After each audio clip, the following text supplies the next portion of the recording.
So hello friend, good morning. তো সকাল সকাল দেখো ছাদে চলে আসলাম। এই যে গরম পড়ে গেল না, একদম ফার্স্ট মর্নিংয়ে আমার কাছাকাছি শুরু হয়ে গেল। তো ওইদিকে তারের থেকে এদিকে ঝুলিয়ে মেলে দিলে না, মানে রোদটা সারাদিন থাকে মোটামুটি 12টা 1টা পর্যন্ত। তো এইদিকে বেশিরভাগ মেলেই এখন দিই। তারপর সোজা চলে এসেছি নিচে, দাদাভাইকে তো উঠিয়ে দিলাম, কেননা ভাবি চলে এসছে আর দাদার কলও চলে এসছে সাইড থেকে। তো আমি বললাম তুমি যাও, মোটরসাইকেলটা বের করো, আমি ঝপাঝপ করে বিছনাটা তুলে ফেলি। যেহেতু এই ঘরে আমরা তোষক পেতে নিচে শুই, আর ওই ঘরে ছেলে মেয়ে শোয়। যাই হোক, চলো, আমি শীতের বিছানা তো একটু টাইমই লাগে, আমি বিছানাগুলো নিয়ে নিচ্ছি আর দাদাকে পরে এসে বলি তুমি একটু তোষকটা তুলে দাও। তো ফাইনালি আমার বিছানাও গুছানো হয়ে গেছে। তো অনেক দিন পরই আসলো তোমাদের কাছে ব্লগটা, তো শরীরও ভালো থাকে না আর সময়ও পাই না, সবসময় একই কথা বলি, ওই জন্য ডেলি ব্লগ আনতে পারি না গো তোমাদের আগের মতো। যে আগে যেরকম প্রতিদিন আনতাম, এখন আর আগের মতো ডেলি আনতে পারি না। তো দাদাকে ডাকতে ডাকতে আমি তুলে ফেললাম তোষকটা, দাদা ওইদিকে মোটরসাইকেলটা বের করতে একটু লেট হলো। তো যাই হোক, চলো ঘরটা ঝাড় দিয়ে নি, ভাবি এসে আবার মুছে নেবে। তো ঘরটা ঝাড় দিয়ে একদম সোজা চলে যাব রান্নাঘরে। তো রোদটা উঠেই গেছে সকালবেলা, তো তার আগে আমি নিজেকে একটু ফ্রেশ করব, তারপরে তো রান্নাঘরে যাব। তো নিজে ফ্রেশ হয়ে নাইটিটা চেঞ্জ করব, বাসি নাইটিটা চেঞ্জ করে তারপরে চলে এসেছি রান্নাঘরে। সকাল সকাল একদম লিকার চা।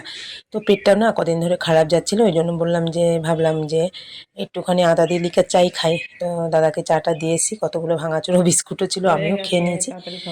তো দাদা তো বসে গেল, দাদাকেও লিকার চা দিলাম। দাদাও কিন্তু দুধ চা ভালোবাসে, তো আমিও ভালোবাসি। এইবার চা খেতে খেতে ভাবির সাথে কি কথা বলছিলাম, বকবক করছিলাম। আর সকালবেলা এই যে ডাল সিদ্ধ আলু সিদ্ধ বসিয়ে দিয়েছি, শরীরটা ভালো ছিল না বলে আজকে ভাতই করব, রুটি আর করছি না।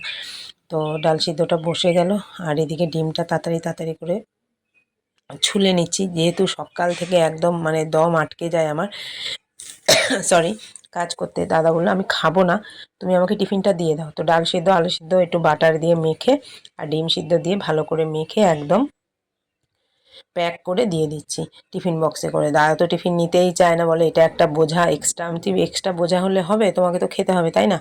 তো ফাইনালি টিফিন গুছিয়ে আমি দিয়ে দিলাম। এই যে এক একদিন তো মানে যদি আমি পেছন পেছন না যাই টিফিন রেখেই চলে যাবে। তো এই যে আমি পেছন পেছন প্রায় দিনই, বেশিরভাগ দিনই থাকি, কেননা কোনো সময় ফোন রেখে চলে যায়, কোনো সময় টিফিন বক্স নিয়ে রেখে চলে যায়। তো ওই জন্য আমি যাওয়ার আগে 5টা মিনিট দাদার সঙ্গে থাকি। তো এখানে দেখো, এখানে আরেকটা তরকারি বসিয়ে দিলাম। ওই যে বললাম বেলা 11টা পর্যন্ত আমার দম একদম মানে বন্ধ করে কাজ করি, একদম আমি সময়ই পাই না। এই যে মাছের মাথা এনেছিল, তো মাছের মাথা দিয়ে এই যে আলু দিয়ে একটু কষা কষাও করবো না, একটু ঝোল ঝোলও করবো না। এই তরকারিটা ছেলে মেয়ে সবাই ভালোবাসে, আমি সবই ভালোবাসি, ভালো মন্দ খারাপ সব, আমি সবই খাই, আমার কোনো বাদ বিচার নেই। তো ওদের পছন্দেই বেশিরভাগ রান্না করতে হয়। তো ফাইনালি তরকারিটাও হয়ে গেছে, নামিয়েও নিলাম। মেয়ে যেহেতু 11:30 বের চলে যাবে অফিসে, তো তার আগে আমাকে পুরো কমপ্লিট করে ফেলতে হয় রান্না। ছেলে যদি বাড়ি থেকে একদিন দিদিকে দিয়ে আসে ভাত, আমার যেদিন একটু লেট হয়, যে ভালো লাগছে না তাড়াহুড়ো করে, তো সেই দিন দিদিকে দিয়ে আসে। তো এদিকে গরম জল বসিয়ে ভাতও বসিয়ে দিলাম ওপরে, দেখলে প্রেশার কুকারে, আর জলগুলো একটু ভরে নিচ্ছি। তো তোমরা দেখতে যতটা মানে সহজ মনে হচ্ছে, আমার কিন্তু করতে বেশ খানিকটা টাইম লাগে। মানে আমার আর হাত আর আমার খালি যায় না, পরপর পরপর একটার পর একটা একটার পর একটা আমাকে করে যেতেই হয়, করে যেতেই হয়, মানে বন্ধ করলে হবে না, যেহেতু মেয়েও নিয়ে যাবে। আর এখানে দেখো কাঁচকলা আলু টালু দিয়ে একটা ওই শুক্তো করছি, অনেক দিন শুক্তো করি না। এই দুধ শুক্তোটা না সবাই ভালোবাসে, আমার তো শুক্তো ভীষণ প্রিয়। তো শুক্তোটাও হয়ে গেছে, ফটাফট করে নামিয়ে ফেললাম। তো দেখতে দেখো দারুণ লাগছে না, খেতেও খুব সুন্দর হয়েছিল। তো আজকে দেখো কী কী রান্না করেছি, সাদা ভাত করেছি, আর ওই যে মাছের মাথা দিয়ে আলু দিয়ে মাখা মাখা। আর এই দেখো রান্নাঘরের কি অবস্থা, লাস্ট এটা চুটকিতে পরিষ্কার হয়ে গেল, চুটকিতে হয়ে গেল, কিন্তু করতে কিন্তু বেশ টাইম লেগেছে আমার। তারপরে দেখো আমি আর মেয়ে বেরিয়ে গেলাম কোথায় বলো তো, এটা আরেক দিনে আমরা শ্যুট করছি, সকাল সকাল। এটা হচ্ছে পরের দিন, নেক্সট দিন শিবরাত্রির দিন। এটা আমরা সকাল সকাল আমার মানে সব রেডি টেডি হয়ে দিদি আমি মেয়ে মাঝদেয়া লাইনে বাস ধরে শিবনিবাসের গেটে নেমে পড়লাম। তো বহু বছর পর আসলাম, অনেক বছর পর একবার এসেছি। তো এই রাস্তা দিয়ে হাঁটতে হয়, তোমরা যারা আসবে মাঝদেয়া লাইনে এই যে এখানে নামবে। আর এখানে হচ্ছে সবাই মিলে, এখানে কৃষ্ণগঞ্জে আমার দিদি শ্বশুরবাড়ি ছিল আগে। তো ওখান থেকে ওর ভাসুরের ছেলের বউ আমাদের জন্য দুধ গঙ্গার জল সব রেডি করে এখানে দাঁড়িয়েছিল। আমাদের আর মানে বেশি কিছু আনতে হয়নি, ওখান থেকে শুধু ফুল মালা টালা কিনেছি। তো হাঁটতে হাঁটতে হাঁটতে হাঁটতে চলে গেছি মন্দিরের ভেতরে। আর তখন আমরা যখন সকাল সকাল গেছি না, এই দেখো জঙ্গলের ভেতর দিয়ে সকালবেলা, এই যে এটাই রাস্তা এখন। আর ওই ব্রিজ আছে না, বাঁশের ব্রিজ, ওখান দিয়ে সবাইকে আসতে দিচ্ছে, আর যেতে হবে এখান দিয়ে। তো এই যে পোড়ো বাড়ি, খুব ভালোই লাগছে, মানে পুরনো পুরনো বাড়ির মাঝখান দিয়ে রাস্তা নতুন করে তৈরি হয়েছে, তোমরা যারা শিবনিবাস যাবে এইখান দিয়ে চলে যাবে। তো ফাইনালি চলে এসেছি আমরা মন্দিরের কাছে। এখানে একটু ফুল টুল সব কিনছি, আকন্দের মালা। আর এই দেখতে পাচ্ছ মন্দির। তো একটুও লাইন ছিল না, আমরা ঢুকেই একদম বাবার কাছে চলে গেছি। লাইন ছিলই না ধরতে গেলে। তারপরে খানিক পরে অনেক বড় লাইন হয়ে গেছে। আর শান্তি মতো যে একটু পুজো দেবো সেটা তো হলোই না। পুলিশ একটা ছিল, সমানে আমাদের বলছে তাড়াতাড়ি তাড়াতাড়ি। ওই দেখো আমাদের পেছনে পুলিশটা, মেয়ে পুলিশটা তাড়াতাড়ি হাত ধরে নামিয়ে দিচ্ছে, বলছে অত দেরি করলে হবে না, সবাই পুজো করবে। তো নিচে এসে বাবাকে প্রণাম করলাম, ফল দিলাম, ফুল দিলাম, আর দুটো ফটোও শ্যুট করলাম।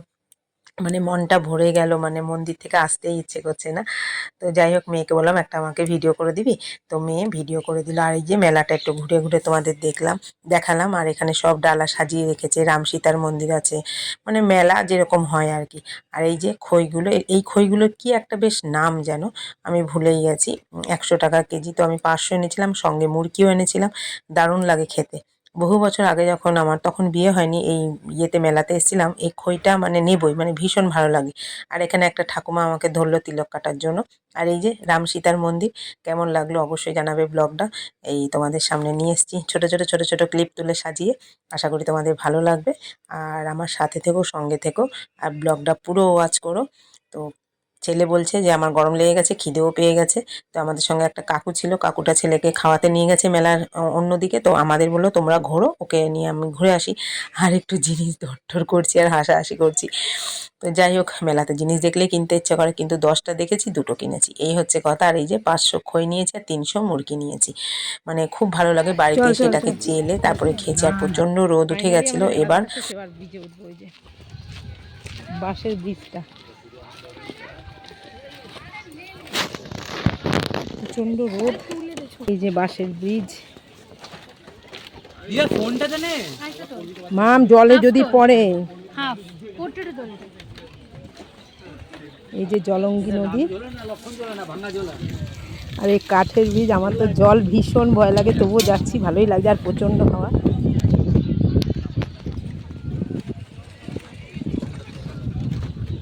আমাদের মেলা দেখা শেষ, এবার ব্রিজ দিয়ে যাচ্ছি। আমাদের লোকজন সব চলে গেছে, আমারও ভয় লাগছে। শ্রাবণ মাসে তো এই ব্রিজটা তখন থাকে না, সব নৌকো করে যায়। তো মেয়ে যাচ্ছে আর মেয়েকে সাবধান করছি, আর আমিও যাচ্ছি, আমিও আস্তে আস্তে যাচ্ছি, খুব ভয় লাগছিল। তো ভিডিওটা এখানে শেষ করলাম, কেমন লাগলো অবশ্যই জানাবে। আজকের মতো টাটা।